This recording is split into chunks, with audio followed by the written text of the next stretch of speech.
untuk membekali anak-anak untuk melaksanakan kurikulum Merdeka.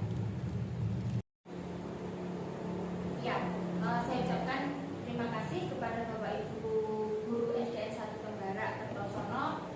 Sebelumnya saya mohon maaf ya, hari ini saya ingin mensosialisasikan tentang penerapan budaya positif yang ingin saya buat dan harus kita adakan untuk menyongsong IKM di SDN 1 Tembara Kecamatan Kertosono.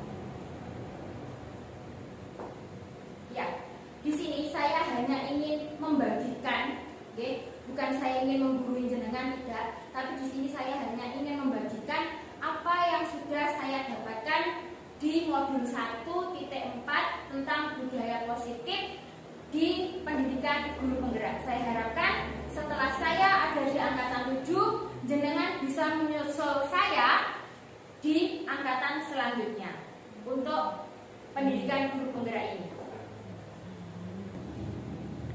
Ya, di sini nanti saya ingin menerangkan tentang modul 1.4 di mana budaya positif. Intinya saya ingin berbagi dengan jenengan yang mana nanti insya Allah dan harus kita terapkan ke murid-murid kita tentang bagaimana budaya positif itu terhadap anak-anak kita, yang mana saya yakin itu justru akan membawa perubahan yang baik dan bagus ke depannya untuk diri kita semua dan juga anak-anak. Ya, di sini adalah tentang budaya positif. Nah, ini adalah profil saya di mana saya merupakan calon guru penggerak angkatan 7 kelas 82 Kabupaten Nganjuk. Oke, saya lanjut. Ya, di sini saya ingin mensosialisasikan tentang penerapan budaya positif yang ada di sekolah kita. Ya, di sini saya ingin bertanya, setuju atau tidak? Setuju. Yang pertama, tentang hukuman dapat mendisiplinkan anak. Bagaimana menurut jenengan? Setuju. Bumi setuju? Bu Eva bagaimana? Setuju. Iya, Bu Eva, Bumi setuju dengan adanya pertanyaan menghukum dapat mendisiplinkan anak. Oke. Lalu soal yang kedua atau pertanyaan pemantik yang kedua, pemberian hukuman dengan hal positif seperti membaca atau membersihkan halaman sekolah dapat meningkatkan disiplin anak. Bagaimana dengan pertanyaan kedua ini menurut jenengan semua? Setuju ya? Nah, lalu ada pertanyaan pemantik selanjutnya di mana memberi suatu penghargaan terhadap murid kita di sekolah dapat meningkatkan motivasi belajar anak. Setuju. Setuju ya? Ya. Intinya ini kalau saya cermati jawaban dari Bapak Ibu semuanya ini tentang 3 pertanyaan pemantik yang saya tampilkan ini adalah setuju dengan keadaan tersebut. Oke, kita lanjut. Ya, pada hari ini saya ingin membagikan ke jenengan tentang modul 1.4 budaya positif, yang mana di sini nanti ada disiplin positif dan nilai-nilai kebajikan universal. Lalu yang kedua ada teori motivasi, hukuman, dan penghargaan restitusi. Lalu yang ketiga tentang keyakinan kelas. Yang keempat ada kebutuhan dasar manusia dan dunia yang berkualitas. Lalu yang kelima ada restitusi, di mana di sini ada 5 posisi kontrol kita sebagai seorang guru untuk menghadapi suatu permasalahan terhadap murid kita. Lalu yang keenam tentang restitusi, di mana di sini ada segitiga restitusi. Ada 6 kata kunci nanti yang akan saya bagikan ke jenengan semuanya. Saya lanjut. Ya, untuk yang pertama tentang disiplin positif dan nilai-nilai kebajikan universal. Mungkin jenengan dengan kalimat seperti ini masih ada yang awam gitu. Disiplin saja kok ada yang positif, nilai-nilai saja kok ada yang kebajikan universal juga. Ini maksudnya bagaimana? Nah, dari sini mungkin nanti hanya secuplik yang bisa saya bagikan, tapi monggo setelah ini kita semuanya saya harapkan guru SDN 1 Tembara bisa mengikuti pendidikan guru penggerak, yang mana kemarin sudah dibuka angkatan 9 dan 10. Oke? Nah, di sini tentang tentang perubahan paradigma. Mungkin jenengan sudah pernah mendengarkan paradigma baru yang mana juga sudah pernah saya bawa ke workshop sebelumnya di tingkat kecamatan tentang paradigma baru. Nah, di sini saya ingin menjelaskan tentang perubahan paradigma yang mana di sini saya mempunyai satu kasus di mana dengan genggaman tangan. Misalkan Pak Ari, saya ibaratkan sebagai A, dan Pak Ridwan saya ibaratkan sebagai B atau teman dari Pak Ari. Jika Pak Ari menyobek satu kertas kecil, di situ dituliskan nama benda atau sesuatu yang sangat berharga buat Pak Ari, dan sama Pak Ari diletakkan di dalam kertas tersebut, kertas yang sudah ada tulisannya tadi dikepal-kepal, digenggam. Ya, kertas yang sudah ada tulisannya sama Pak Ari dikepal dan digenggam. Lalu di sini ada teman Pak Ari atau kita ibaratkan B, yaitu di sini adalah Pak Ridwan, mencoba dengan sekuat tenaga dengan berbagai caranya meminta Pak Ari untuk membuka apa yang ada di dalam genggaman Pak Ari. Pak Ridwan bisa dengan membujuk, mengancam, menghardik, merayu, menyuap, apa saja. Yang penting bagaimana cara saya agar genggaman Pak Ari bisa terbuka. Ya, bagaimana Pak Ridwan dengan kasus seperti itu? Jika jenengan punya keinginannya sangat tinggi, apa ya yang ada dalam tangannya Pak Ari itu? Apa yang akan jenengan lakukan? Jelas ini kan ya, dengan berbagai cara jenengan ingin mengetahuinya. Nah, dari sini perubahan paradigma ini harus kita kuasai. Sedikit demi sedikit anak itu selalu mempunyai keinginan. Kita sebagai seorang guru harus tahu murid kita itu sebenarnya maunya itu seperti apa. Nah, dari sini nanti ya ada stimulus yang bisa kita berikan. Siapa sesungguhnya yang memiliki kontrol? Nah, stimulus respon. Kita sebagai seorang guru kadang kita mencoba ingin mengubah orang, ingin mengubah murid sesuai apa yang kita inginkan. Ya atau tidak? Iya, betul. Nah, lalu perilaku buruk seorang murid itu selalu kita lihat sebagai suatu kesalahan. Ya atau tidak? Iya. Orang lain bisa mengontrol saya. Kalau di sini jenengan jelas, kadang pun dikontrol oleh orang lain. Kamu harus seperti A, kamu harus seperti B. Nah, kadang pun itu juga kita terapkan ke anak, ya kan? Ya. Nah, lalu pemaksaan ada pada rujukan yang gagal. Seperti ini. Ini stimulus respon dan juga model berpikir menang. Kita sebagai orang yang menstimulus siswa, murid, kamu harus seperti ini. Nah, di sini kita harus sebagai seorang guru, kadang pun kita kan merasa kamu harus ikut apa yang saya ucapkan, apa yang saya suruh, apa yang Bu Guru, Pak Guru itu inginkan. Kamu harus. Nah, itulah paradigma yang selama ini kita rasakan. Nah, dari sini paradigma baru itu dituntut untuk menjadi sebuah perubahan yang mana adanya dengan kurikulum merdeka. Di situ nanti kita berusaha untuk membawa anak. Intinya di sini kita sebagai seorang guru kita harus berpihak kepada murid, memerdekakan murid. Nah, di sini ya, teori kontrolnya kita berusaha memahami pandangan orang lain tentang dunia. Intinya dari apa yang kita haruskan ke murid itu harus kita rubah. Karena apa? Murid A dan murid B dan murid C kadang sama, kadang juga tidak sama. Nah, di sini posisi teori kontrolnya yang harus jadi pilihan kita sebagai seorang guru. Lalu semua perilaku memiliki tujuan jelas. Si A atau murid A, kenapa dia melakukan itu? Kadang pun dia itu ingin kita perhatikan. Bentuknya di situ kadang. Ya, jadi kita sebagai seorang guru harus bisa paham bagaimana murid saya. Nah, seperti ini. Hanya ada yang bisa mengontrol diri Anda juga tidak bisa mengontrol orang lain. Nah, kita harus tahu bahwa orang lain butuh suatu pilihan. Kolaborasi dan konsensus menciptakan pilihan-pilihan baru, model berpikir menang. Boleh kita berpikir menang, tapi kita juga harus tahu bahwa murid juga ingin menang. Nah, seperti itu. Saya lanjut. Ya. Ketika kita mendengar kata disiplin, apa yang ada di benak jenengan semua? Apa yang terlintas di pikiran jenengan? Ini dia.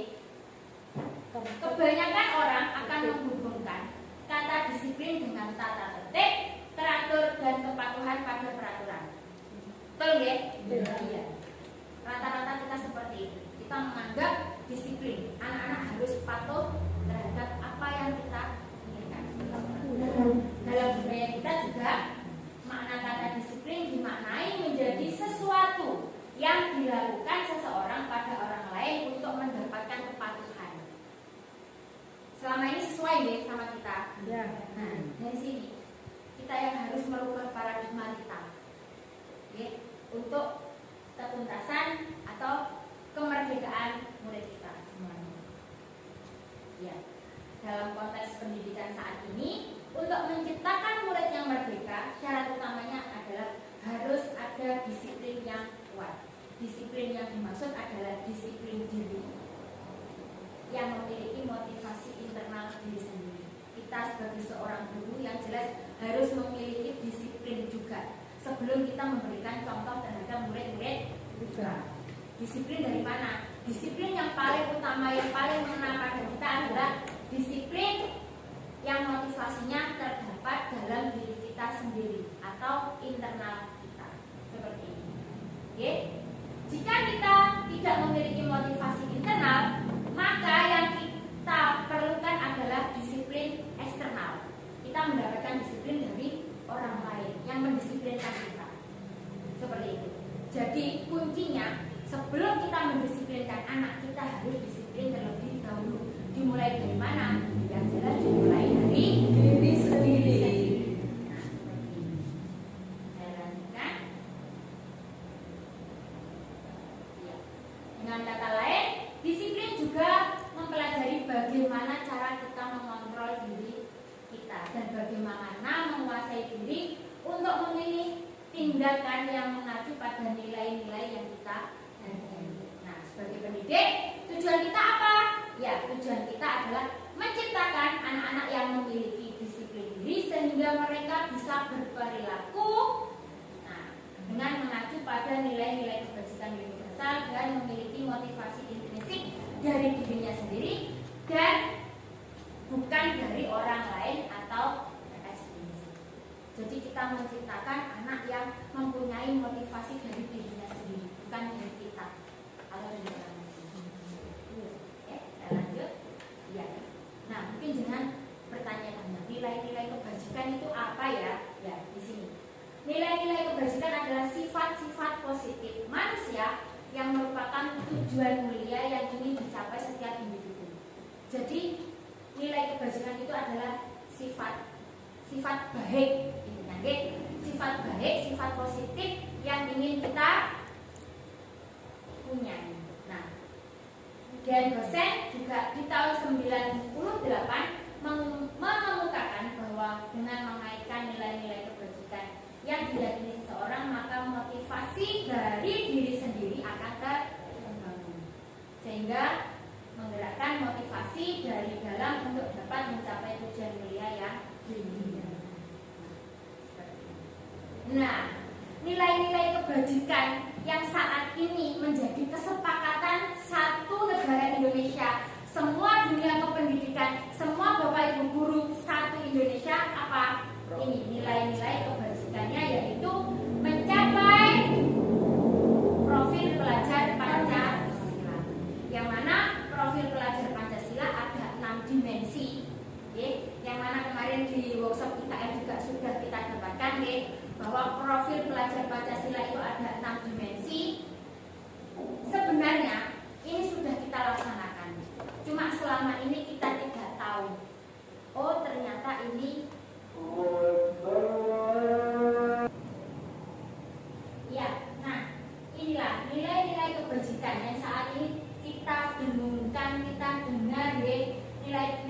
kebajikan yang sudah menjadi kesepakatan satu Indonesia. Semua pendidikan sekarang lagi mendengungkan nilai-nilai kebajikan. Nah, yang ingin dicapai oleh semua siswanya. Yang mana nilai kebajikan tersebut adalah profil pelajar Pancasila. Nah, profil pelajar Pancasila ini ada 6 dimensi. Nah, 6 dimensi yang ada dalam profil pelajar Pancasila itu apa saja ya? Nah, di sini. Yang pertama adalah dimensi beriman, bertakwa kepada Tuhan Yang Maha Esa dan berakhlak mulia. Nah, ini lebih condong ke religius anak-anak. Oke.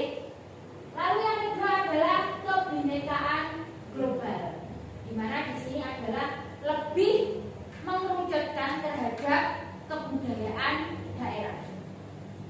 Nah, untuk kebinekaan global. Lalu yang ketiga adalah bergotong royong.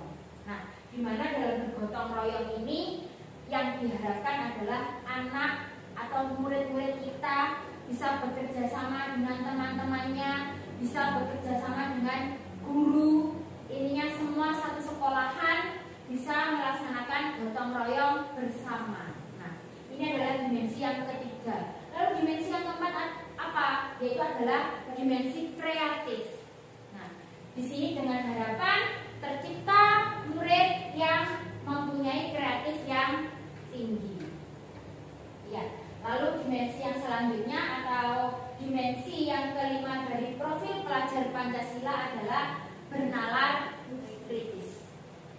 Lalu yang terakhir atau yang keenam adalah mandiri. Ya, betul sekali, adalah dimensi mandiri yang mana di sini diharapkan siswa dapat secara mandiri mengembangkan, melaksanakan kreativitas yang ada pada dirinya.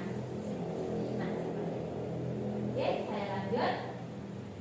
Ya, materi selanjutnya adalah teori motivasi, hukuman, dan penghargaan serta restitusi. Nah, mungkin dari materi ini nanti jenengan akhirnya tahu, oh ternyata dari 3 pertanyaan pemantik tadi, jawaban yang saya utarakan, pendapat yang saya utarakan betul atau kurang betul. Nah, dari sini nanti mungkin akan lebih terkerucut dari pertanyaan pemantik tadi. Iya.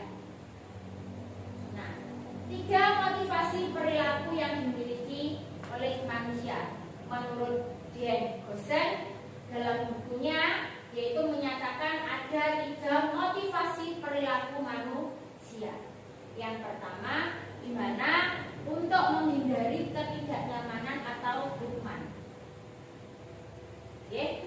Lalu kita memberikan motivasi, kita termotivasi di mana kita mengharapkan adanya atau mendapatkan suatu imbalan atau penghargaan dari orang lain. Nah, lalu motivasi perilaku manusia yang ketiga adalah untuk menjadi orang yang mereka inginkan dan menghargai diri sendiri dengan nilai-nilai yang mereka percayai. Ya, ini adalah motivasi perilaku manusia yang diutarakan Dian Gosen ada 3. Ya, saya lanjutkan. Nah, di sini tindakan terhadap suatu pelanggaran pada umumnya berbentuk hukuman atau konsekuensi. Setuju? Iya. Ada yang setuju, ada yang tidak. Tindakan terhadap suatu pelanggaran pada umumnya berbentuk hukuman atau konsekuensi. Ada yang setuju, Bu Umi setuju, Bu Lilis tidak setuju. Nah, di sini kita akan membahas tentang hukuman dan konsekuensi. Nah, adakah perbedaan antara hukuman dan konsekuensi? Nah, bila sama persamaannya di mana? Bila berbeda, perbedaannya juga di mana?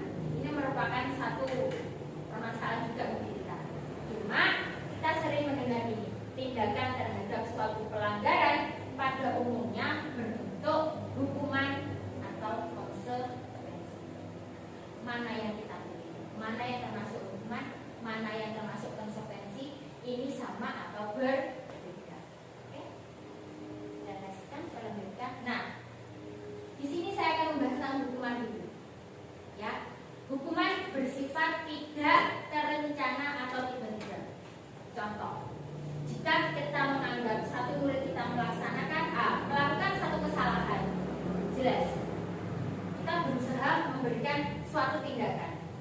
Nggih? Ya, betul nggih. Dan itu tidak terencana dan tiba-tiba. Lalu yang kedua, anak atau murid tidak tahu apa yang akan terjadi dan tidak dilibatkan. Rata-rata hukuman yang kita berikan kepada anak saat anak itu melakukan kesalahan, dia tidak tahu. Dan kita sebagai guru memberikan hukuman, ya jelas, oh ya, kamu melakukan suatu kesalahan. Sekarang kamu bersihkan kamar mandi, kamu bersihkan musola, kamu bersihkan kelas. Itu pun muncul kita ucapkan tanpa kita rencanakan. Dan anak tidak tahu. Kalau anak sudah kita anggap dia bersalah, jelas hukuman apa yang akan saya terima. Saya tidak tahu. Itu anak akan berpikir ke sana. Nah, ini hukuman bersifat satu arah dari pihak guru yang memberikan, dan murid hanya menerima satu hukuman tanpa melalui suatu kesepakatan antara guru dan murid atau pengarahan dari pihak guru, baik sebelum atau sesudahnya. Nah, ini hukuman. Jadi langsung satu arah dari pihak guru tanpa siswa tahu. Berhubungan ya dari poin 1, 2, dan 3 itu hukuman. Poin 4, hukuman yang diberikan bisa berupa fisik maupun psikis. Murid atau anak disakiti oleh suatu perbuatan atau kata-kata.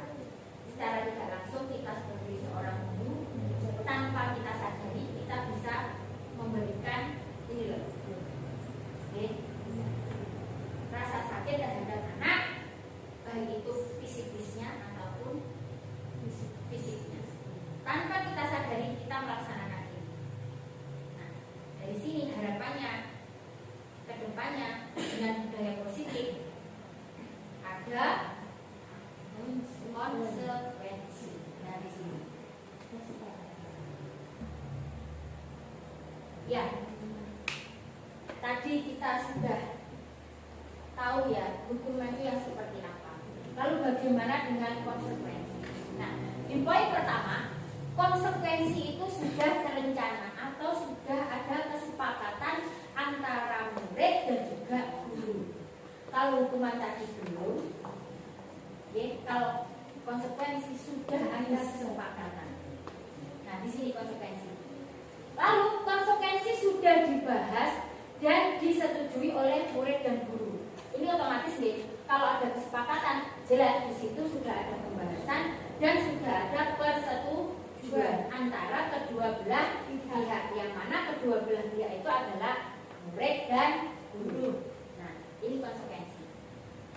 Konsekuensi umumnya dibuat oleh guru sekolah dan murid juga sudah mengetahui sebelumnya konsekuensi apa yang akan diterima bila ada pelanggaran. Nah, umumnya bentuk-bentuk konsekuensi dibuat oleh pihak guru dan murid jika murid melaksanakan atau melakukan suatu pelanggaran, dia sudah tahu apa nanti yang akan saya terima. Nah, ini konsekuensi. Dan konsekuensi murid tetap dibuat tidak nyaman untuk jangka waktu yang pendek.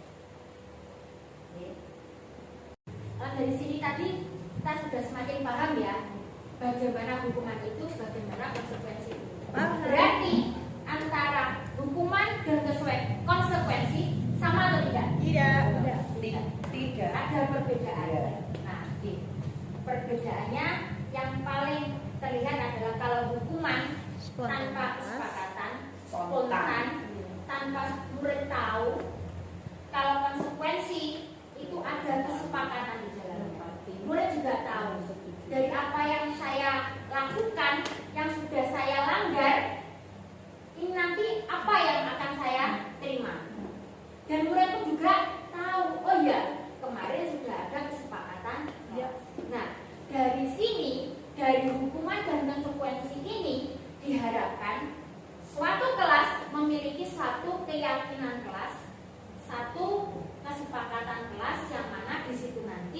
bukan peraturan lagi yang ada, tapi sudah menjadi kesepakatan kelas yang mana nanti menjadi satu budaya positif yang ada di kelas tersebut. Karena apa? Sudah jadi satu kesepakatan. Jadi kalau murid melanggar, otomatis dia akan mendapatkan konsekuensi dari apa yang dia langgar. Nah, misalkan jenengan, Bapak Ibu semuanya ini di kelas membuat suatu kesepakatan, tempel kesepakatan bersama itu nanti. Ya. Di situ kalau bisa tanda tangan anak-anak juga. Ya. Seperti itu. Itu sudah kuat untuk kita, untuk anak-anak juga. Kan ya? Ya. Saya lanjutkan. Nah, dihukum oleh suatu penghargaan. Maksudnya apa ya? Nah, penghargaan maupun hukuman adalah cara mengontrol perilaku seseorang yang menghasilkan potensi untuk pembelajaran yang sesungguhnya. Penghargaan berlaku sama dengan hukuman dalam arti meminta atau membujuk seseorang melakukan sesuatu untuk memenuhi suatu tujuan tertentu dari orang yang meminta atau membujuk. Di pemantik tadi ada satu penghargaan yang menurut jenengan semua tadi itu bisa memberikan motivasi terhadap siswa. Ada kalanya penghargaan ini merupakan satu motivasi, tapi ternyata juga memiliki sisi negatifnya. Jadi anak terpacu mendapatkan penghargaan karena dorongan dari guru. Jadi penghargaan tadi. Ya. Jadi pamrih lah. Iya, akhirnya di situ. Untuk saya bisa di nomor 1, bagaimana cara saya? Nah, itu bisa jadi motivasi. Tapi kalau itu terus dilaksanakan, terus dilakukan, akhirnya itu justru menjadi bumerang. Bumerang bagi anak itu sendiri. Ya. Beberapa dampak dari penghargaan ini, pengaruh jangka pendek dan jangka panjang. Penghargaan tidak efektif untuk pembelajaran. Penghargaan merusak hubungan. Merusak hubungan ini yang maksudnya bagaimana? Antara murid satu dengan murid yang lain. Allah pasti si A yang jelas mendapatkan penghargaan. Sudahlah, saya tidak akan berusaha. Nah, seperti itu. Akhirnya antara murid A dengan murid B dan murid lainnya terjadi hubungan yang tidak betul. Hubungannya kurang baik. Nah, penghargaan mengurangi ketepatan. Di sini ketepatan yang bagaimana? Nanti akan saya jelaskan. Okay? Penghargaan menurunkan kualitas. Penghargaan mematikan kreativitas. Penghargaan menghukum. Penghargaan juga bisa menjadi motivasi dari dalam diri atau intrinsiknya. Tinggal bagaimana kita mengolah penghargaan tersebut. Penghargaan tetap boleh kita berikan, tapi kita harus bisa mengolahnya dengan agar tidak menjadi satu hal yang negatif. Nah, di sini untuk pengaruh jangka pendek dan jangka panjangnya, penghargaan efektif jika kita menginginkan seseorang melakukan sesuatu yang kita inginkan dalam jangka waktu pendek. Bukan untuk terus-menerus. Bukan setiap ada materi kita selalu memberikan penghargaan ke siswa, jangan. Ya, jangkanya pendek saja, sesekali boleh, tapi tidak untuk terus-menerus. Jika kita menggunakan penghargaan lagi dan lagi, maka orang tersebut akan bergantung. Siswa akan bergantung pada penghargaan yang kita berikan. Ya. Akhirnya motivasi dari dirinya sendiri hilang. Nah, jika kita mendapatkan penghargaan untuk melakukan sesuatu yang baik, maka selain kita senantiasa berharap mendapatkan penghargaan tersebut, kita pun menjadi tidak menyadari tindakan baik yang kita biasa. Iya. Lalu penghargaan tidak efektif. Tidak efektif di sini yang seperti apa? Nah, suatu benda atau peristiwa yang diinginkan, yang dibuat dengan persyaratan. Hanya jika melakukan hal ini maka akan mendapatkan penghargaan yang diinginkan. Nah, untuk mendapatkan itu saya harus begini. Nah, seperti ini. Jika saya mengharapkan suatu penghargaan dan tidak mendapatkannya, maka saya akan kecewa. Nah, di sini. Oke, serta kemungkinan lain kali saya tidak akan berusaha sekeras seperti ini. Jadi dia sudah karena keinginannya yang begitu besar mendapatkan penghargaan itu, tetapi hasilnya tidak seperti yang dia inginkan. Akhirnya untuk kedepannya dia sudah tidak mau untuk kerja keras mendapatkan sesuatu yang baik. Nah, jika kita memberikan seseorang suatu penghargaan untuk melakukan sesuatu, maka kita harus terus-menerus memberikan penghargaan itu jika kita ingin orang tersebut meneruskan perilaku yang kita inginkan. Orang yang berusaha berhenti merokok atau orang yang berusaha diet menguruskan badan, bila diberikan penghargaan hampir pasti tidak berhasil. Karena apa? Motivasinya hanya karena penghargaan. Dia berhenti merokok, ya, bapak biasanya berhenti merokok karena ingin mendapatkan penghargaan. Saya lanjut. Iya, penghargaan merusak hubungan. Nah, di sini seperti tadi, ya, merusak hubungan antara guru dengan murid lainnya atau murid dengan murid. Nah, seperti ini, ya. Oke, saya lanjut. Nah, penghargaan mengurangi ketepatan. Ada riset yang pertama, dalam sebuah percobaan sekelompok anak laki-laki berusia sekian diminta untuk melihat gambar wajah yang ditampilkan di layar, dan mereka harus memberitahukan jika wajah-wajah tersebut sama atau berbeda. Jadi gambar-gambar tersebut hampir sama. Jadi intinya ada beberapa gambar yang hampir sama. Anak disuruh lebih jeli lagi mana yang sama mana yang beda. Nah, di sini nanti kalau anak-anak bisa menemukan, dia mendapatkan penghargaan. Nah, jika mereka memberikan jawaban benar, sementara sebagian yang lain tidak. Nah, di sini hasilnya anak laki-laki yang dibayar diberikan penghargaan tadi membuat lebih banyak kesalahan. Karena apa? Dia ingin cepat-cepat. Saya harus lebih cepat dulu daripada teman yang lain. Mau kalah. Akhirnya dia tidak teliti. Justru dari sini bisa menimbulkan banyak kesalahan. Lalu riset yang kedua, anak-anak diminta mengingat kata-kata tertentu, kemudian mereka diminta mengambil kartu yang berisi kata-kata yang diingat setiap kali muncul. Beberapa anak diberikan permen jika memberikan jawaban yang benar, sebagian yang lain hanya diberitahu saja bila jawaban mereka benar.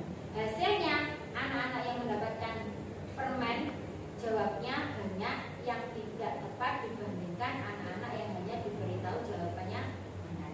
Inti dari dua riset ini, penghargaan ini bisa menjadikan murid teledor, kurang teliti, karena dia ingin dulu daripada temannya lainnya. Oke? Ya. Nah, di sini dihukum penghargaan mengurangi kualitas. Nah, kualitas siapa? Kualitas murid kita. Oke, dengan penghargaan terus-menerus akhirnya kualitasnya berkurang.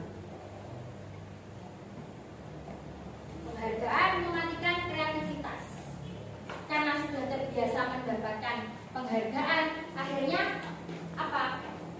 Murid menjadi terbatas ruang gerak dia untuk berkreativitas. Alah, mungkin hanya dengan saya seperti ini saya sudah bisa mendapatkan penghargaan dari bapak ibu guru saya. Nah, seperti itu. Oke? Ini wis oleh. Iya, betul. Penghargaan yang menghukum ini. Misalnya ini, mereka yang tidak mendapatkan penghargaan dalam sistem ranking, mereka yang mendapatkan ranking kedua akan merasa paling dihukum karena tidak bisa mendapatkan ranking 1. Lalu memberikan penghargaan dan hukuman adalah hal yang sama karena keduanya mencoba mengendalikan perilaku seseorang. Karena orang pada dasarnya tidak suka dikendalikan dalam jangka waktu lama, penghargaan akan terlihat sebagai hukuman. Nah, jika suatu penghargaan diharapkan, namun Anda tidak mendapatkannya, Anda merasa dihukum. Jadi intinya ini, kita merasa tertuntut dengan suatu penghargaan. Akhirnya kita merasa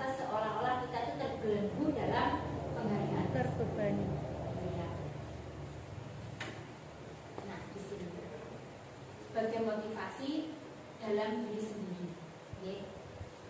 Saat seorang anak belajar untuk pertama kali menggabungkan huruf-huruf dan kata serta menyadari bahwa ia dapat membaca, nah, timbul di matanya dan sebuah senyuman di wajahnya. Ternyata saya bisa membaca. Nah, dari sini, oke. Merupakan suatu penghargaan. Kita sebagai seorang guru hanya memberikan 2 jempol kita terhadap anak, itu merupakan satu penghargaan. Ya, restitusi. Nah, boleh apa itu restitusi? Saya baru ini mendengar restitusi. Nah, sini deh. Restitusi, sebuah pendekatan untuk menciptakan disiplin positif pada murid. Lalu yang seperti apa restitusi itu? Nah, di sini deh. Restitusi adalah proses menciptakan kondisi bagi murid untuk memperbaiki kesalahan mereka, sehingga mereka bisa kembali pada kelompok mereka dengan karakter dan lebih kuat. Restitusi juga merupakan suatu proses kolaboratif yang mengajarkan murid untuk mencari solusi untuk masalah mereka dan membantu murid berpikir tentang orang seperti apa yang mereka inginkan dan bagaimana mereka harus memperlakukan orang lain. Restitusi membantu murid menjadi lebih memiliki tujuan, disiplin positif, dan memulihkan dirinya setelah berbuat salah. Penekanannya bukan pada bagaimana perilaku untuk menyenangkan orang lain atau menghindari ketidaknyamanan. Ya, restitusi itu juga merupakan suatu pendekatan di mana ketika murid berbuat salah, guru akan menanggapi dengan cara yang memungkinkan murid untuk membuat evaluasi internal. Jadi siswa mengevaluasi dirinya sendiri, tentang apa yang sudah dilakukan untuk memperbaiki kesalahannya. Seperti itu. Jadi intinya restitusi itu adalah kita sebagai guru tidak boleh menghakimi siswa dengan kata-kata kita jika siswa melakukan suatu kesalahan. Tetapi kita harusnya mendampingi siswa atau murid tersebut. Kita dampingi. Kita bisa sebagai teman, bisa sebagai manajer. Nah, ini nanti berkenaan dengan tugas kita dengan posisi kontrol kita sebagai seorang guru. Waduh, boleh kok bahasanya posisi kontrol barat. Nah, kok ada bahasa posisi kontrol juga barat. Ini sudah satu kesatuan dengan restitusi. Kita lanjut. Iya. Ini ciri-ciri restitusi. Bukan untuk menebus kesalahan, namun untuk belajar dari kesalahan, untuk memperbaiki hubungan. Restitusi adalah tawaran, bukan paksaan. Restitusi menuntut untuk melihat ke dalam diri. Restitusi mencari kebutuhan dasar yang mendasari tindakan. Restitusi juga fokus pada karakter, bukan tindakan. Restitusi menguatkan, fokus pada solusi. Dari sini restitusi itu untuk fokus pada solusi. Restitusi juga mengembalikan murid yang berbuat salah pada kelompoknya. Jadi biar si murid ini tidak mendapatkan diskriminasi atau mendapatkan sesuatu yang kurang pas bagi dirinya dalam satu kelompok belajar. Iya. Nah, ini semua baik motivasi, hukuman, penghargaan dan restitusi ini ada hubungannya, dan di sini dengan harapan disiplin positif bisa tercapai. Ya. Disiplin yang sudah bermakna positif atau disiplin positif terbagi menjadi 2 intinya. Ya. Disiplin dalam bentuk konsekuensi, bukan hukuman. Dan juga disiplin dalam bentuk restitusi. Ini bisa kita terapkan ke murid-murid kita dengan menghilangkan yang selama ini sudah kita laksanakan. Kenapa saya bilang laksanakan? Karena rata-rata memang itu yang kita terapkan mulai dari sekarang kita rubah disiplin yang semula adalah hukuman untuk menertibkan anak, kita rubah disiplin itu menjadi disiplin positif, yang mana di situ melalui suatu konsekuensi dan juga dalam bentuk restitusi. Ya, ini belajar dari kesalahan restitusi tadi dan juga fokus pada Solusi. keyakinan kelas. Keyakinan kelas itu apa? Sama dengan kesepakatan kelas. Iya, yang tadi. Oke. Nah, mengapa keyakinan kelas? Mengapa tidak peraturan kelas? Nah, di sini pemantik kita ya. Mengapa? Nah, di sini saya mempunyai dua pertanyaan. Mengapa kita memiliki peraturan tentang penggunaan helm pada saat mengendarai kendaraan roda 2 atau motor? Dan mengapa kita memiliki peraturan tentang penggunaan masker dan mencuci tangan setiap saat? Oke. Untuk pertanyaan yang pertama, jelas peraturan itu untuk mencapai keselamatan. Lalu peraturan penggunaan masker dan mencuci tangan untuk kesehatan kita.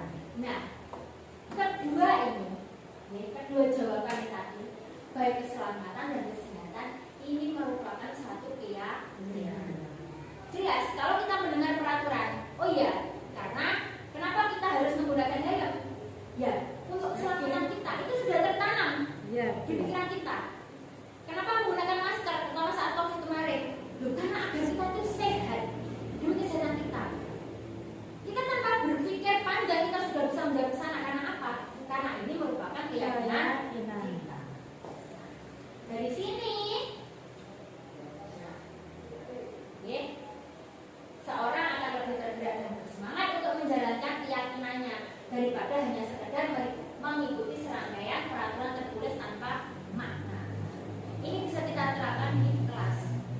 Kalau Bapak Ibu semuanya membuat peraturan kelas, kamu tidak boleh A, tidak boleh B, tidak boleh C. Tetapi dengan kesepakatan tadi, dengan konsekuensinya sebagai hasil dari kesepakatan jika dilanggar, saya yakin disiplin positif di kelas akan terbentuk. Jelas ya? Murid pun juga dengan ikhlas, juga dengan tidak terbebani melaksanakan konsekuensi dari kesepakatan atau keyakinan kelas. Karena apa? Dari keyakinan ini jelas ada nilai-nilai kebajikan yang ingin dicapai. Seperti itu.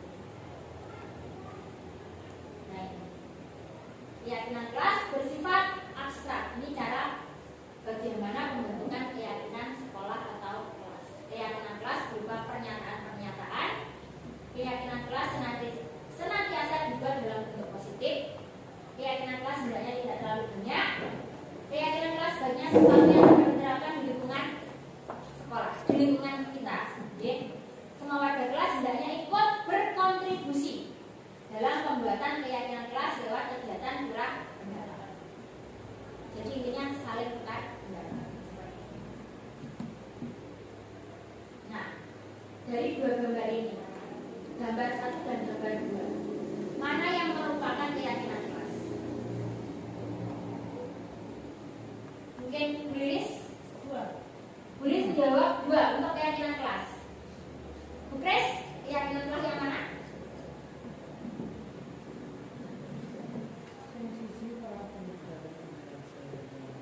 Yang mana? Di sini sama-sama tertulis kesepakatan kelas. Tapi yang merupakan keyakinan kelas yang mana? Ini 2. Iya. 2. Betul. Keyakinan kelas adalah yang kedua. Di sini ada saling menyadari, memaksa unsurnya. semangat. Nah, kalau di sini Ada paksaan. menjaga kebersihan sekolah, berdoa sebelum mandi. Sebenarnya hampir sama tapi tidak serupa. Iya.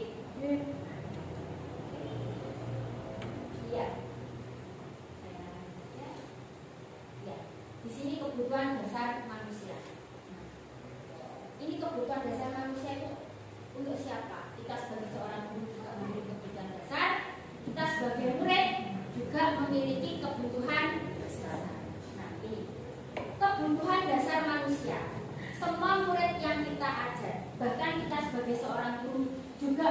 kebutuhan dasar, yang mana kebutuhan dasar itu ada 5. Yang pertama adalah kebutuhan dasar untuk bertahan hidup, yang kedua untuk penguasaan, di mana ini adalah kebutuhan pengakuan atas kemampuannya.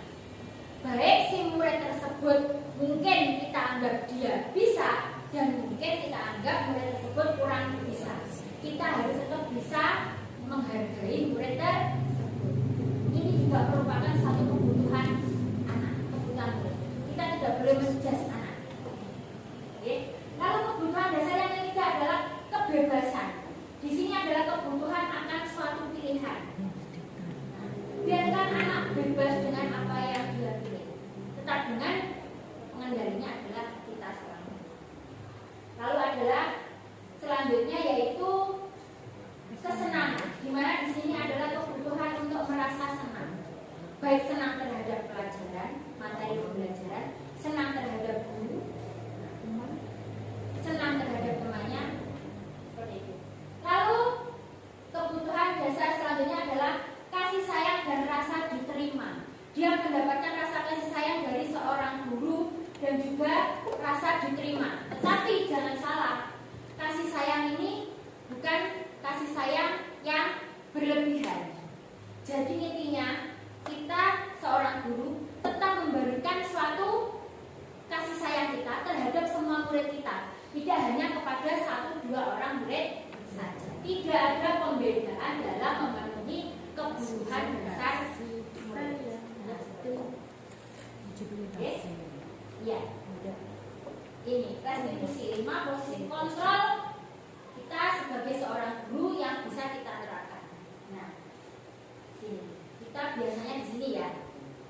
Nah, 5 posisi kontrol di sini ada 5. Yang pertama penghukum, kedua pembuat merasa bersalah, ketiga teman, keempat pemantau, dan kelima manajer. Nah, kita berada di sini. Jika siswa melakukan satu kesalahan, biasanya kita di sini. Posisi kontrol kita sebagai guru langsung, oke, langsung. Dan juga pembuat merasa bersalah di sini. Ini penghukum dan pembuat merasa bersalah. Ini lebih banyak kegagalan terhadap murid kita. Membuat murid kita down, jatuh dengan mental seorang. Tetapi di posisi ketiga kita menggunakan posisi kontrol sebagai teman dan sebagai pemantau, apalagi kita sebagai posisi manajer. Harapannya dari 5 posisi kontrol ini kita sebagai seorang guru bisa memposisikan diri dalam posisi manajer. Ya, ini posisi penghukum, ya, biasanya dengan nada suara kita yang tinggi, bahasa tubuh, mata yang melotot, jari yang menunjuk-nunjuk, menghadap. Nah, itu merupakan satu posisi kontrol penghukum. Ya. Nah, ini membuat merasa bersalah.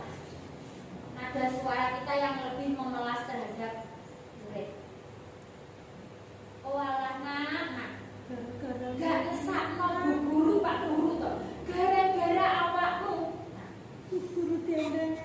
Nah, seperti itu. Itu cara tidak langsung kita sudah membuat anak gagal juga. Nah, oke, murid merasa bersalah. Lalu ini sebagai teman, ya, ada suara ramah, akrab, bercanda. Jadi kita menyelesaikan permasalahan anak dengan rasa teman. Oke, jadi anak merasa nyaman dengan kita. Lalu sebagai pemantau, kita memantau dengan suara yang datar dan satu tubuh yang formal. Kita menggunakan checklist.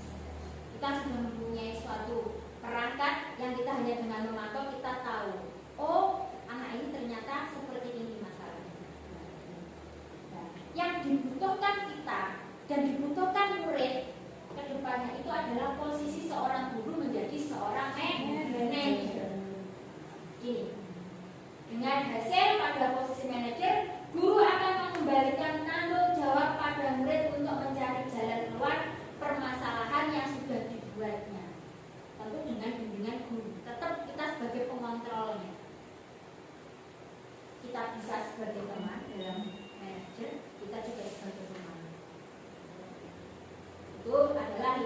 fungsi kontrol.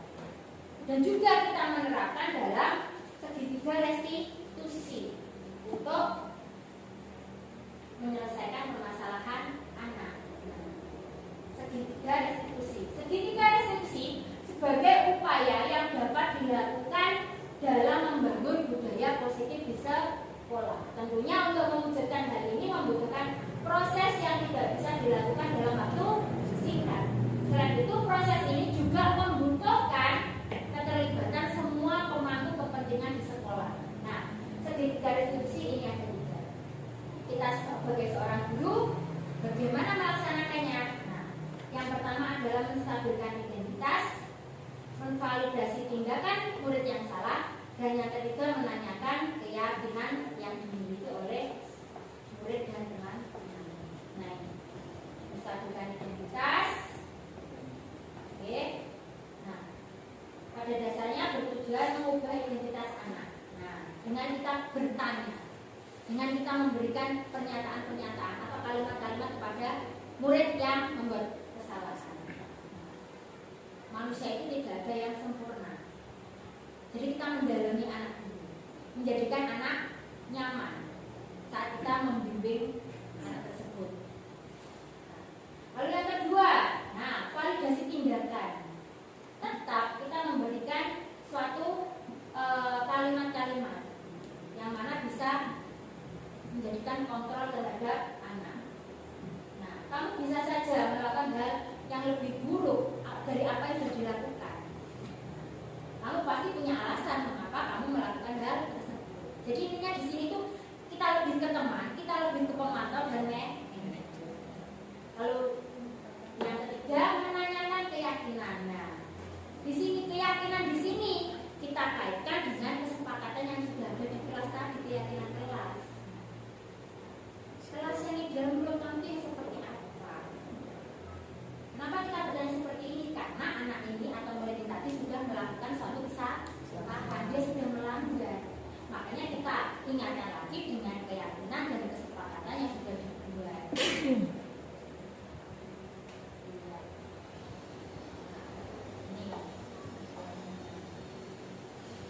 Nah, di sini penerapan budaya positif ya di sekolah kita yang harusnya kita bersama-sama melaksanakannya untuk ke depan.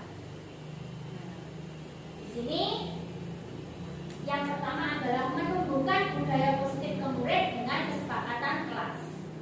Ya, jadi di sini sudah tidak ada peraturan kelas lagi, tapi yang ada adalah kesepakatan atau keyakinan kelas.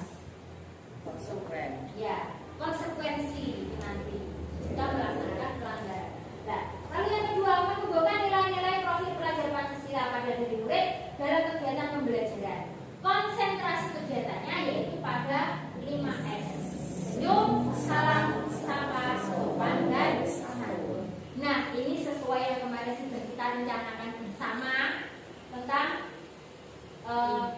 salah satu konsentrasi kegiatan dari menumbuhkan nilai-nilai profil pelajar Pancasila. Nah, di sini nanti, ya, nah ini yang akan saya setujui dengan jenengan, ya, dengan Bapak Ibu semuanya.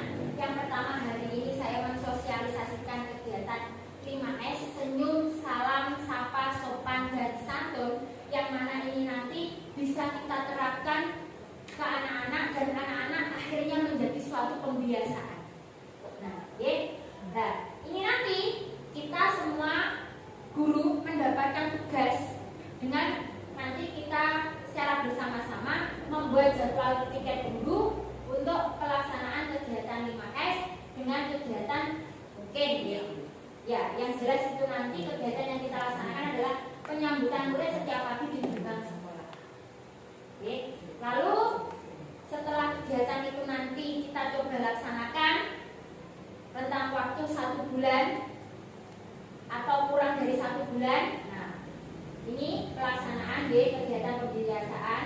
Nah, kita mengobservasi dari kegiatan tersebut. Oke, tentang pelaksanaan tersebut. Nah, lalu setelah kita observasi, kita refleksi. Ada tidak ini budaya positif yang tercipta dari apa kegiatan yang kita lakukan dengan 5 S. Oke. Sekian dan terima kasih. Mungkin dari sini ada pertanyaan? Pas, Bu. Sudah. Pas ya, cukup. Oke. Terima kasih Bapak Ibu guru, yang mana hari ini saya juga mohon maaf kalau ada kurang lebihnya kata-kata yang saya ucapkan. Yang jelas di sini saya ingin berbagi, bukan untuk apa-apa. Saya ingin berbagi, kita bersama-sama. Ayo, antara saya, jenengan semuanya, kita bersama-sama membudaya positif untuk SDN 1 Tembara. Siap, Bu. Untuk menjadi suatu kebiasaan. Oh ya, slogan kita bagaimana? SDN 1 Tembara? Siap. SDN 1 Tembara? Siap. Yang keras, SDN 1 Tembara? Siap. Ya, terima kasih Bapak Ibu guru atas waktu yang diberikan kepada saya untuk mensosialisasikan tentang budaya positif yang mana kita terapkan di sekolah kita.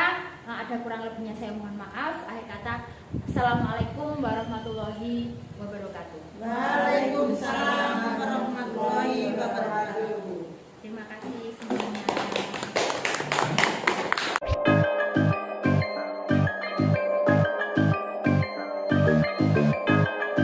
Assalamualaikum warahmatullahi wabarakatuh. Waalaikumsalam warahmatullahi wabarakatuh. Ya, selamat siang anak-anak. Hari ini tadi sudah istirahat semua ya?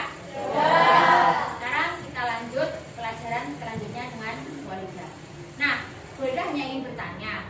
Kemarin ya kita sudah membahas tentang keyakinan kelas atau kesepakatan kelas. Nah, siapa yang bisa menjelaskan apa keyakinan atau kesepakatan kelas itu? Bisa? Apa dek? Ya, kesepakatan kelas berbeda dengan peraturan kelas. Kesepakatan kelas yang bagaimana? Oh iya, betul sekali. Kesepakatan kelas atau keyakinan kelas itu adalah yang membuat siapa? Ya, yang membuat kalian. Bukan siapa? Ya, bukan Bu Alida. Ya, paham ya? Nah, hari ini Bu Alida punya kertas berwarna-warni. Ya, berwarna-warni. Akan Bu Alida bagikan ke kalian satu persatu. Silahkan ditulis. Kalian ingin mempunyai ruang kelas atau mempunyai kelas yang bagaimana? Ya, mungkin kalian ingin mempunyai kelas, Bu, saya ingin mempunyai kelas yang tenang, Bu. Tidak banyak teman-teman yang ramai, Bu. Nah, bisa dituliskan. Ya, paham anak-anak? Seperti itu. Mungkin ada contoh lagi, Bu, saya ingin kelas ini menjadi kelas yang tertib, Bu. Nah, Bu Alida, saya juga ingin kelas ini saat ada PR dari Bu Alida semuanya wajib mengerjakan. Kalau tidak mengerjakan, misalkan nanti dapat teguran atau dapat konsekuensi dari teman-teman. Nah, kalau masalah seperti itu kemarin juga sudah kita bahas. Konsekuensi itu berbeda dengan hukuman, ya kan? Kalau hukuman itu Bu Alida yang menghukum, ya kan? Tapi kalau konsekuensi sudah ada kesepakatan antara kita semua. Ayo, siapa yang tidak mengerjakan PR mendapat konsekuensi apa? Nah, kalau kamu tidak mengerjakan PR, kamu ingin mendapat konsekuensi apa dari teman-teman kamu? Apa? Ya, tertawa, ya. Kenapa? Bingung. Nah, tapi kalau sudah menjadi satu kesepakatan antar teman, itu sudah berbeda. Jadi jika kalian mempunyai satu kesalahan, teman lainnya yang mengingatkan, oh iya Bu, harusnya konsekuensinya ini Bu. Nah, seperti itu. Paham ya? Ya, ini akan saya bagikan setiap anak. Silahkan ditulis. Ya, kamu semua ingin memiliki kelas yang bagaimana? Ya, keyakinan atau kesepakatan kelas yang bagaimana yang ingin kamu ciptakan di kelas 6 ini. Siap ya anak-anak ya? Oh iya, sebelum boleh dibagikan,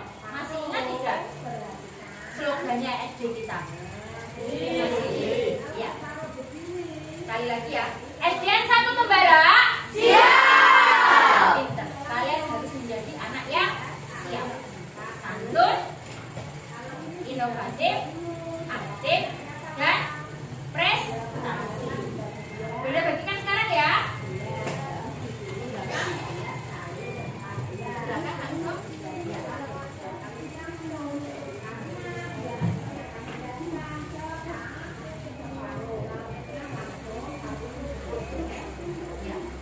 Berapa? 4.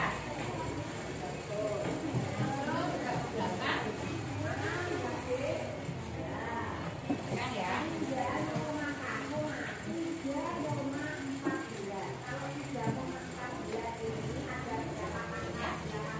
Kurang berapa?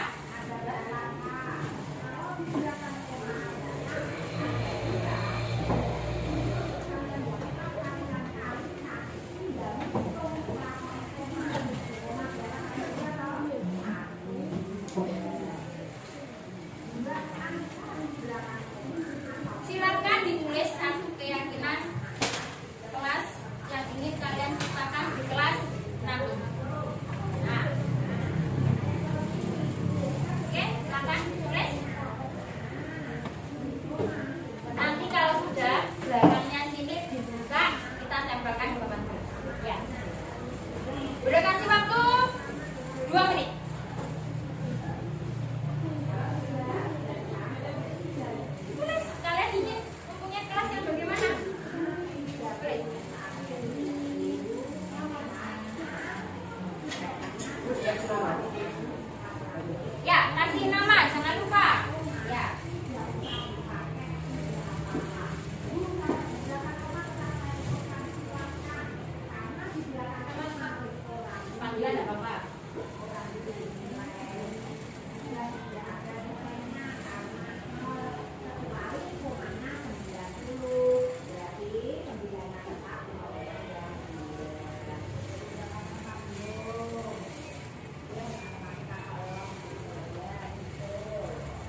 disiplin selalu. Iya, antar anak, antar teman, lalu terutama untuk diri sendiri kalian harus disiplin. Nah, dari Amanda, saya ingin mempunyai teman yang tidak berbicara kotor.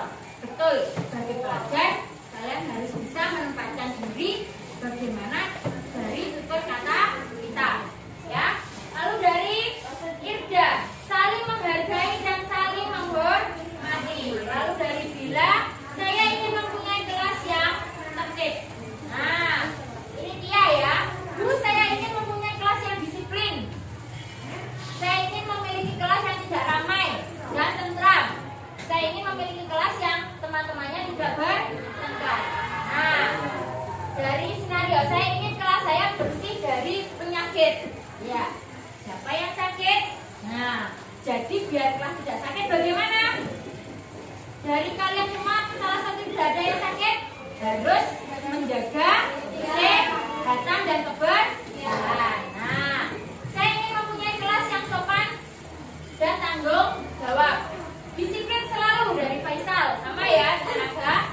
Saya ingin setiap anak di kelas menjaga kebersihan kelas. Ada hubungannya sama kesehatan juga, ya. Aku ingin kelasku menjadi tenang dan tidak ramai. Saya ingin memiliki kelas yang bersih. Lalu dari Rizky, saya ingin kelas yang bersih dan rapi. Kalau saya tidak mengerjakan PR, saya ingin mendapatkan hukuman denda. Nah, tadi sudah tahu ya, kalian sudah tahu bahwa hukuman dan konsekuensi itu berbeda. Kalau hukuman boleh yang menghukum, tapi kalau konsekuensi siapa? Iya, kesepakatan dari kalian sendiri. Apa yang akan didapat oleh kesalahan kalian sendiri. Nah, dari Nabila, saya ingin kelas saya tertib dan disiplin. Nah, berarti yang pertama apa? Saling menghormati. Mati, ini ya. Dan menghargai. Baik. Lalu saling menjaga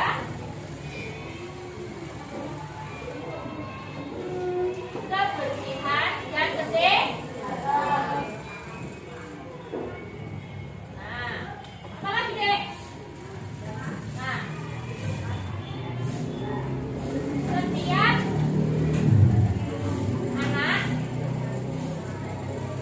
harus disiplin, tertib, dan tanggung jawab. Iya, dan tanggung jawab. Ada semua ya tadi ya. Nah, lalu yang keempat, di dalam kelas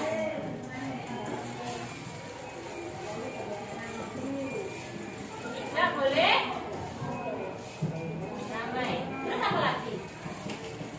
Jika apa? Melakukan kesalahan, siap menerima apa? Menerima konsekuensi. Ya, ya. Sepakat ya?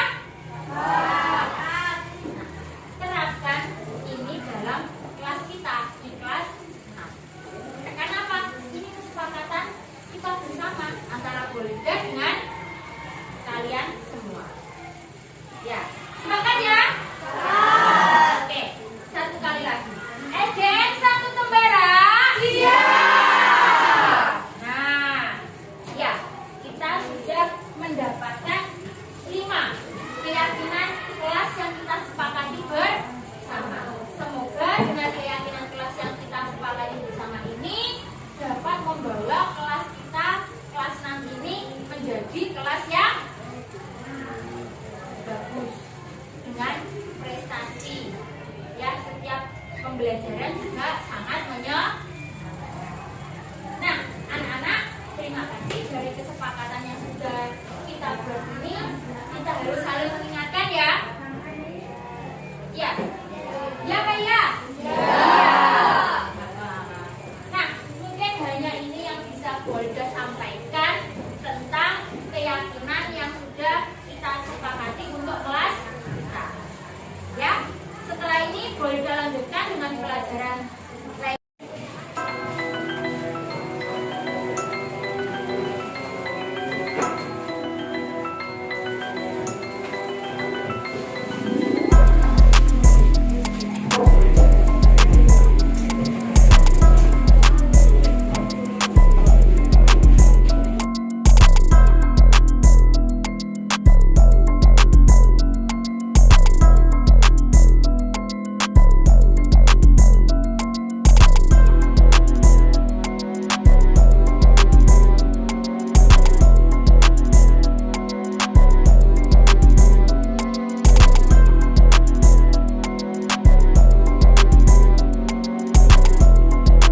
Assalamualaikum warahmatullahi wabarakatuh. Perkenalkan, saya Olida Dia Agustina, calon guru penggerak angkatan 7 dari Kabupaten Nganjuk.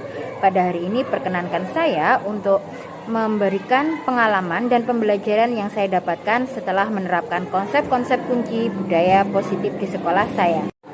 Budaya positif adalah keyakinan dan nilai yang disepakati yang menjadi kebiasaan bersama yang akan dilakukan dalam waktu lama. Menerapkan budaya positif dapat meningkatkan kesadaran murid dalam membentuk karakter yang positif. Manfaat lain dari adanya budaya positif yang sudah kami terapkan, yang mana adalah membawa saya dan teman-teman guru teman sejawat lainnya, yaitu adalah satu hal praktek baik yang kami dapatkan yang menjadikan kami untuk menjadi lebih baik lagi dalam membawa murid yang berprofil Pancasila. Terima kasih. Wassalamualaikum warahmatullahi wabarakatuh.